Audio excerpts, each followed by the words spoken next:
Hi, I'm Midge Shoemaker, and today is day 35 of my doing 100 days of YouTube videos and focusing on doing at least 2 things every day that I don't want to do, but I know will be good for me. So yay, day 35, only 65 days to go.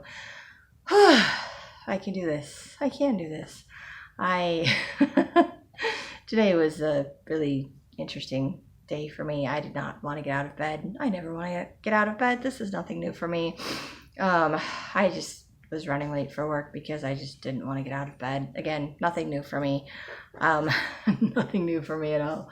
And I am super tired. So super tired. I don't know. Ooh, I'm sorry. Gonna get a lot of yawns in this video, so I apologize for that right up front. So I went to work, and after work I decided I needed to make some phone calls. I don't like making phone calls. I did not want to make phone calls. These weren't work-related phone calls. These were me personally making phone calls because I got a phone call earlier in the week about physical therapy, and I needed to call and set that up. And I didn't have anything to write down the phone number, and I didn't have it saved in my phone, so I had to wait till I got home. And then I was driving home, and I had this thought that I should go to the bank. And I'm like, what do I need to go to the bank for? I don't want to go to the bank. The bank's not going to do anything for me. But I decided I will go to the bank because I felt impressed to go to the bank.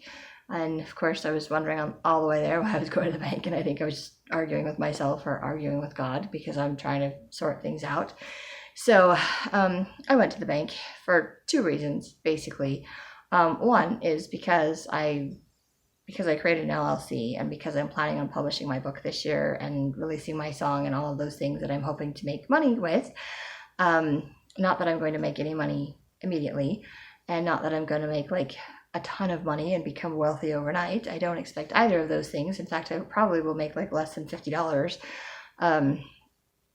when I first publish things, and I may or may not make money with them right now, and it may be something that I get residual income over years down the road as things get more popular, as I learn how to market things better, as I produce more songs and produce more books and more things that are out there, then and create websites and all the other things to do to market my work, then it'll become more prominent, and maybe my later works and things will be better than the first ones because they're the first ones. It's like your first kid that you make all the experiments and all the mistakes on, and by the time you get to the last one, you're like, I'm pretty sure I know what I'm doing. Except, they all have different personalities and you don't necessarily know what you're doing. So there's always new surprises and new things to learn no matter how many you put out there or how much you do. But essentially I would get better at it, and I would have a process and a system set up and working, and I can continue to grow that business and that process and learn more things to improve my work and improve myself like I'm trying to do with my videos. So ideally at some point I would like to make sure that my business money that I get from books and videos and music and whatever that I'm currently not making any money from, that I have a place to keep that income separate from my regular income. And so there's not any issues with like taxes or other things like that, and it's all set up separate and not mixed in with all of my regular income. And currently I do have 2 checking accounts, so I could just convert one into the business one, which I was thinking about doing, but it's an online account and I can't money can be direct deposited into it, but if I need to deposit money into it for something, I actually have to go to a location like a CVS or a Walgreens or something like that, and then they charge you like $5 to deposit $5. So it would actually cost me $10 to deposit money and $10 into my checking account. It would cost me $10 to deposit $5 into my checking account. Something like that. Anyway, it's $5 for however much I want to deposit into my account, which is annoying because they take their little percentage. So even if I only need to put $5 in there, I still have to have $10 because they're going to take $5. So I don't like depositing money into that account unless it's like a virtual transaction, because that doesn't cost me anything. So direct deposit does not cost, but if I want to deposit it, it does cost me, which is why I was thinking a regular bank would be nice to have a regular business account. So I went to the bank that I currently have stuff with, and I'm sure other banks have different policies, but maybe they're similar in what they do, and just asked for the information. And basically what they told me is unless I have $1,500 like in my account on a monthly basis, there's a $10 a month fee. So I would basically be paying $10 a month to have a business account with the bank, and it's really not worth it to me to pay $10 a month when I don't really have an extra $10 a month, and if I'm not making $10 a month, and that would be sad if all I made was $10 a month and it went to keeping a business account open. It's like, oh look, I earned $10 and I paid $10 to keep my account open and there's no money. So I don't want to do that. I'm not going to do that. I'm going to wait until I am actually making money before I go in and create a business account. And I will just put it into my online account and try to keep things separate as best as possible. And I will have to create an Excel spreadsheet to track what money's coming in for that and where it's going, and to make sure that I keep it separate, at least in the books, even if it's not separate in my account. So that is something that I can do. It just requires a little bit more work on my part. It's not impossible. I've done things like that before. It's no big deal. I just haven't done it in a long time, so I have to just go set it up. Not something I did today, obviously. The other thing I went in there for is after I took out my car loan, the bank had called me and left a voice message saying that they knew that I took out a car loan and they wanted to know if they could offer me a better deal, and I never called them back and took them up on it.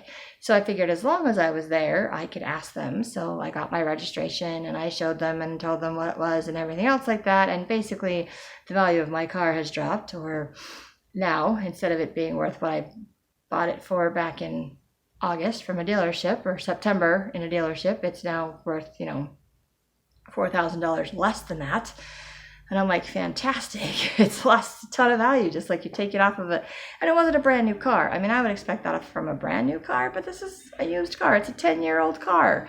How did it lose $4,000 worth of value in like 5 or 6 months? I don't even know. That's insane to me. But I was like, great, in 6 months, it's lost that much value. And in 6 months, I haven't even paid off $1,000 of my car, maybe $1,000, because the interest rate is so ridiculously high. So and it's going to take me 5 years to pay it off. And of course, they're telling me that I can lower my interest rate and my payment by $100 and the interest rate by 10%, which would be nice. But I would have to pay the difference of the like $2,000 difference between the value of my car. And they said they might be able to loan me the full amount of the loan to cover it, but it just depends on their loan department. And so they're like, before they run my credit and all of that other stuff, do I want to do this? And I was like, no. No, it's not worth it to me. I'm not coming up with extra money to pay off my car, because if I could come up with extra money, I would put it on my credit card. I would pay for my cracked tooth that needs to be replaced. I would pay for, lots of other things. I would, pay off my credit card. Lots of other things that I would choose to do with that extra money. Besides putting it as a down payment on just so I can change loans to lower my interest rate. Although that would be nice to lower my interest rate. But I also know that at some point, hopefully in the next year or less than a year, I will be getting a settlement from the car accident that I had last year that totally destroyed my car. So that is something that I can wait for. And that amount of money I could use to either pay off my car or pay to fix my teeth or pay for other things as well. So I was just like, okay, at least now I have the information. And I am really very grateful and very surprised at my reaction, because I wasn't totally devastated. I wasn't despondent. I didn't leave the bank feeling like, okay, this is never going to happen and this is a total waste of my time and I'm crazy or whatever.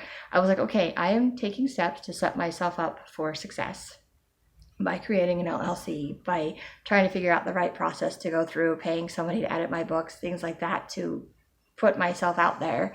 And I am not giving up on myself. I'm not giving up on what I'm doing. And now I just have information. And I looked at it as just, this is information to know that I have to wait, or I need to wait, or it's probably financially better for me to wait until I make that kind of money before I open up a business account to have a revolving account to pay for things out of. And I don't know, other than paying to copyright songs or whatever minimal publishing fees. I mean, I know with Amazon and things like that, I don't know how much you actually have to pay to publish it. I think they only actually charge you if they have to print the books, and then they give you like a discount if you buy it yourself, but they take it out of whatever the overall cost is. So I don't have any upfront costs with that. They just take it out of whatever the profit is, and they only print the books that people buy. They don't print like a ton of books like a publishing company does, where they print all the books and then you have to try to sell them, and you only make money off the ones that are sold. So, because they have the upfront cost of printing all of them, and then you only recoup the cost based on what gets sold. Whereas Amazon, it's like all electronically done, and so unless they purchase a hard copy of the book, and then of course they only print the one book that's purchased that way. They don't print the whole bunches of them. So there's not a lot of upfront costs with any of the things that I am trying to do.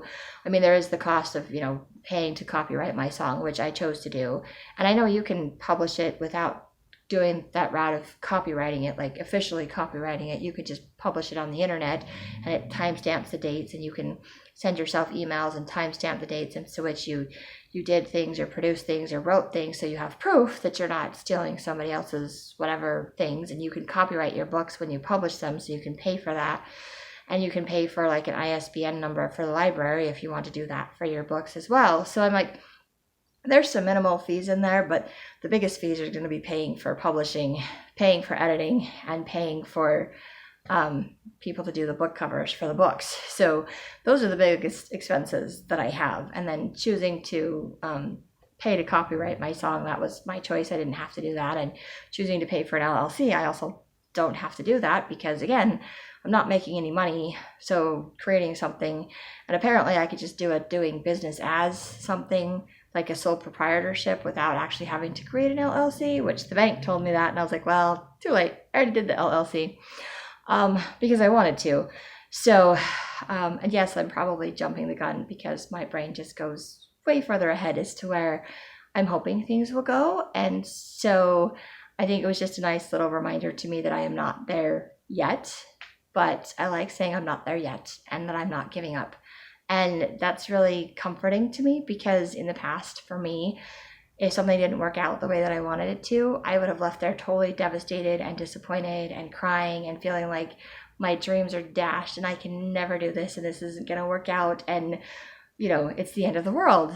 And instead, I'm just like, okay, well, I'm not there yet. So at least now I have a goal. At least now I know what my options are and I know what I need to work towards. And I'm just so grateful for that change in my perspective and my reaction, that it wasn't, woe is me and the end of the world and I'm giving up, because I've done that so many times in my life where something didn't work out just the way that I wanted it to, that I just gave up, that I just quit, that I just stopped trying, that I was just like, okay, that's it, I can't do this. And I haven't done that. In fact, I'm still very determined to follow through with my goals and to finish what I'm starting. I'm struggling to do it right now because I'm just super tired and I think my body is just worn out because I've had a cold for a couple of weeks. It's finally going away, and I've had a migraine all week and it's just finally going away, and I'm just tired, and I've just been pushing myself. And I've been thinking about when I worked with for the month that I worked with a nutritionist, basically said that sometimes your body plateaus, like you'll be losing weight for a while and then it plateaus, and it takes it a month or two for your body to like get used to it and to adjust and be like, okay, this is the new norm. And then it's like, okay, now we can lose some weight again. And then you start losing weight, and then it does the same thing where it plateaus again. And so I kind of feel like maybe I hit a plateau this weekend where I'm just like, okay, I have pushed and pushed and pushed and been doing things that I don't want to do, that I'm not used to doing, and I haven't felt well, and I've pushed myself, and I just hit a plateau. And I came home from the bank and I just laid down and I was like, I am so tired, I just want to go to sleep. And I texted my son because I was supposed to go hang out with him today, and kind of feeling like a terrible mom because I texted him and I was like, I'm not really feeling good, but I can still come out if you want me to. And he's like, well, it doesn't matter. And I was like, I can come next week. And he's like, it doesn't matter, whatever works for you. And I was like, oh, you're such a sweet boy. You're so cute. I love you. I should just drag my butt out of bed and go. And instead, I was like, can we just do it next week? So I kind of got out of that, and I didn't go clean the temple like I'm supposed to. I went to bed instead because I took a nap on my couch, and then I went to bed at like 10 o'clock when I was supposed to be at the temple cleaning because I was just so tired. And I did not make my video. So this is clearly Saturday, the next day, because I just was like, my body just said it was done, and I just said, you know what, it's okay. And I felt good about just relaxing and just letting myself sleep. I wasn't feeling guilty. I wasn't feeling ashamed of myself. I wasn't like beating myself up for being like, okay, I'm tired, I need a break. And I'm just looking at it as I'm taking a break and just taking a day off because I needed one, and not because I'm giving up, and not because I'm quitting. And I'm so very grateful to have that attitude and that perspective, and to realize that I'm not giving up on myself. I'm not stopping. I'm just taking a breather, because sometimes we need to have a breather. We need to take a break, even if I don't want to take a break. I'm like, I don't want to lose momentum, and I'm so afraid if I don't do something or I don't keep going, that's exactly what's going to happen, and I'm going to lose momentum, and I'm going to give up, and I'm not going to finish it, or it'll sit somewhere in a pile, and then I'll come back to it a year from now or 2 years from now, and it just, which is what I've been doing with my book that could have been published like 2 or 3 years ago, and I just got to a point where I'm like, I don't know what to do with it, so it just sits there. And so now I'm choosing to do something with it, and I'm not going to let it just sit there. So I'm grateful for that. And even though I'm making my video a day late, I'm still making my video because I am not giving up on doing these things. I am going to move forward and do them. And it's okay that I took a day off. And I'm just trying to be okay with that. I'm still teetering on that one because it's a new behavior for me. It feels different to accept that I need time off, to accept that I can take a break without stopping, without quitting, without feeling guilty, and without having to give up. So it's good, but it's new and it's different. So I'm still working on it. And I had some other things I didn't want to do. I sent a text message to my uncle because he hasn't responded to my email or my Facebook messages. So I sent him a text message, and I still didn't get a response from him. So now I'm going to have to bug my biological dad, which I got a phone message about my biological dad, which was really odd. And I have no idea what it was about. And I don't know if it was a scam or if it was real. So I sent a text message to him, and he was like wondering why they contacted me. And I was like, I was wondering the very same thing, because we don't live in the same state and we're very much estranged. We don't have regular conversations. So I have no idea why somebody's contacting me in regards to him. But I sent him the message, and I will let him deal with it. And he can decide if it's a scam or if it's something legit, if it's something he needs to do. And I am just going to stay out of it. And I didn't really want to do that. I didn't really want to forward the message on, but I didn't want to feel guilty if something happened that I could have, because I chose to not listen to something. So anyway, I just decided it was just best to just pass the message on and just be like, I don't know if this is legit or not, but this is what I got, and there you go. So not something I really wanted to do or deal with again. Like I said, don't like making phone calls. Called the physical therapy place, and they put me on hold forever, gave me the option to have someone call me back, pushed the number to have them call me back. They never called me back, which is annoying. Left a message for my attorney to call me back, and he didn't call me back either. So I was like, why am I doing all these things if nothing is going to come of it?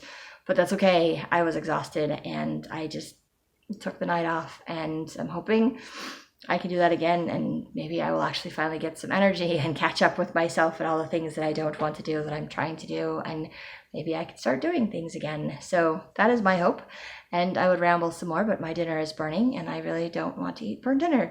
So that is all I have for today. If you like these videos, you can hit like, subscribe, share with someone else if you think they'll like it too, and I hope you have a great day full of gratitude.